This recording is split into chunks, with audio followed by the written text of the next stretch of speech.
Texas's longest-serving governor is giving it another go at the White House, announcing here in front of a plane like the one he flew in the Air Force that he's ready to take off in the race for 2016. Today I am running for the presidency of the United States of America.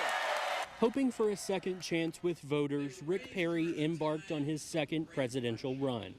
The former governor from West Texas is hoping his leadership in Texas will translate to the rest of the country. When there was a crisis at our border last year, and the president refused my invitation to see that challenge that we faced, I told him, Mr. President, if you do not secure this border, Texas will. Hope Andrade served as Texas Secretary of State under Perry and says he connects with key voting groups. He's worn a uniform.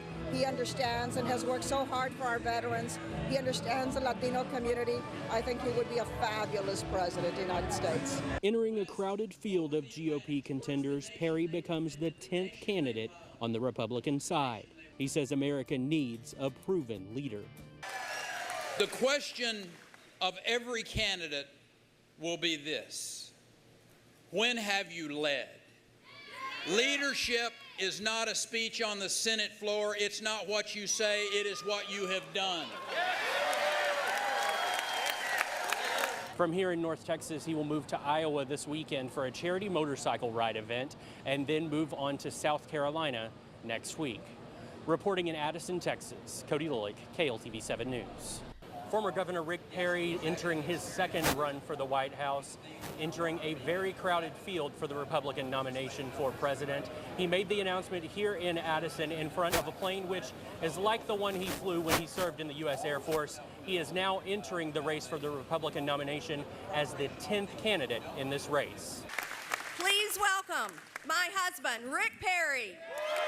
Rick Perry took the stage, introduced by his wife Anita and surrounded by an entourage of American heroes. He touts Texas's economic success during his time as the state's longest-serving governor, bringing new jobs and businesses to the Lone Star State.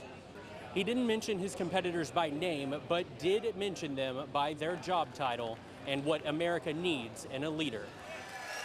The question of every candidate will be this: when have you led? Leadership is not a speech on the Senate floor. It's not what you say, it is what you have done. Perry does have two things following him into the race for 2016, one of them being that memorable oops moment in a 2012 presidential debate, and the other being a pending criminal indictment in a Travis County court on an abuse of power charge. Though it is very early in the race for 2016, Perry does trail in the polls, the latest poll showing him only 4% among likely GOP contenders. Reporting from Addison, Texas, I'm Cody Lulick, East Texas News.